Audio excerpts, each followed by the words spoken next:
Welcome back to Vismayam news 24. இன்றைய நாளுக்கான குவைத்தின் செய்திகளை பார்க்கலாம். செய்திகளுக்குள் செல்ல முன் எமது சேனலை சப்ஸ்கிரைப் செய்து கூடவே நோட்டிஃபிகேஷனையும் ஆன் செய்து வைத்துக் கொள்ளுங்கள். நாங்கள் பதிவிடும் வீடியோக்களை தவறாமல் பார்க்க முடியும்.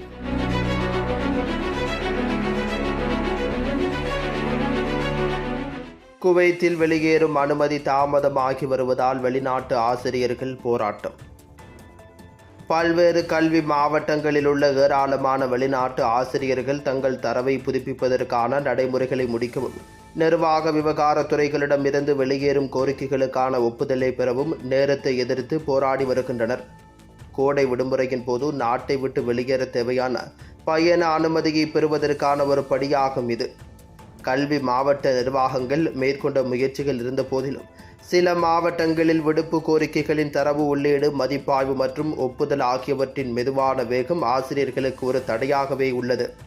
குறிப்பாக அவர்களில் பலர் தங்கள் பயண டிக்கெட்டுகளை முன்கூட்டியே முன்பதிவு செய்துள்ளதால் மற்றவர்கள் இழப்புகள் அல்லது பயண தாமதங்களை தவிர்க்க முன்பதிவு செய்வதற்கு முன்பு தங்கள் பரிவர்த்தனைகள் முடிவடையும் வரை காத்திருக்கிறார்கள்.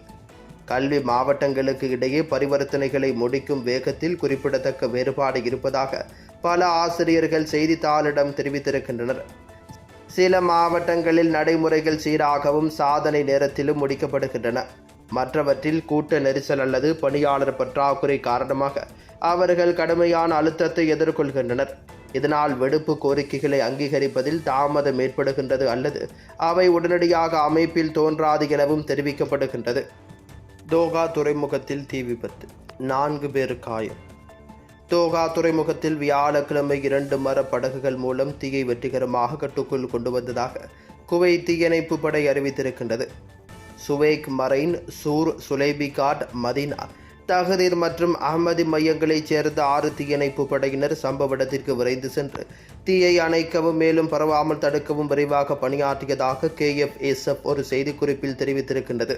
தீ விபத்தில் 4 பணியாளர்கள் காயமடைந்ததாகவும் அவர்களுக்கு அவசர மருத்துவ சேவைகள் மூலம் உடனடியாக சிகிச்சை அளிக்கப்பட்டதாகவும் தெரிவிக்கப்பட்டிருக்கின்றது.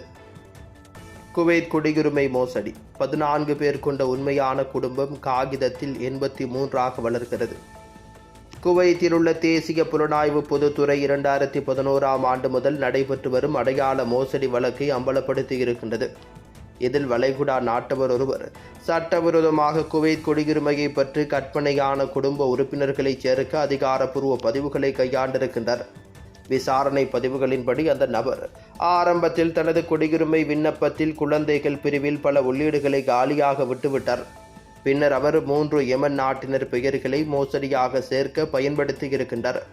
குவைத்தில் வேலைவாய்ப்பு மற்றும் பதிவிடத்தை மட்டுமே தேடிக்கொண்டிருந்த இந்த நபர்களை சட்டப்பூர்வ வேலை விசாக்களுக்கு விரைவான மாற்றாக தனது குடியுரிமை கோப்பில் சேர்க்கும் சலுகையுடன் சந்தேக நபர் அணுகியிருக்கின்றார். 2012ஆம் ஆண்டில் தேசிய புலனாய்வு துறைக்கு இந்த மோசடி குறித்து துல்லியமான தகவல்கள் கிடைக்கப்பட்டுள்ளன. மேலும் விசாரணையை தொடங்கியிருக்கின்றது. இதன் விளைவாக 3 யேமன் நாட்டினர் கைது செய்யப்பட்டிருக்கின்றனர். அவர்கள் மீது வழக்கு தொடரப்பட்டு சிறை தண்டனை விதிக்கப்பட்டு பின்னர் நாடு கடத்தப்பட்டனர். விசாரணைகளின் போது அவர்கள் குவைத் குடியுரிமைக்கு விண்ணப்பிக்க ஒருபோதும் விரும்பவில்லை என்பதை உறுதிப்படுத்தியிருக்கின்றனர். ஆனால் சந்தேக நபரால் இந்த முறையை ஏற்றுக்கொண்டு நாட்டில் சட்டபூர்வமாக தங்கும்படி வற்புறுத்தப்பட்டனர். குவைத்தில் இன்றைய தினம் தங்கத்தின் பெறுமதிகளை பார்க்கலாம். 24 காரட் ஒரு கிராம் ஒன்றின் தங்கத்தின் பெறுமதி 33.20 குவைத் தீனார்களாகும். 22 காரட் ஒரு கிராம் ஒன்றின் தங்கத்தின் பெறுமதி 30.45 குவைத் தீனார்களாகும். 21 காரட் ஒரு கிராம் ஒன்றின் தங்கத்தின் பெறுமதி 29.07 குவைத் தீனார்களாகும். 18 காரட் ஒரு கிராம் ஒன்றின் தங்கத்தின் பெறுமதி 24.91 குவைத் தீனார்களாகும். குவைத்தின் இன்றைய நாணய மாற்று விகிதங்களை பார்க்கலாம். ஒரு குவைத் தீனார் ஒன்றின் இந்திய பெறுமதி 282.77 இந்தியன் ரூபாய்களாகும். ஒரு குவைத் தீனார் ஒன்றின் இலங்கை பெறுமதி 981.76 இலங்கை ரூபாய்களாகும். ஒரு குவைத் தீனார் ஒன்றின் பங்களாதேஷ் பெறுமதி 399.53 பங்களாதேசி டகாஸ் ஆகும்.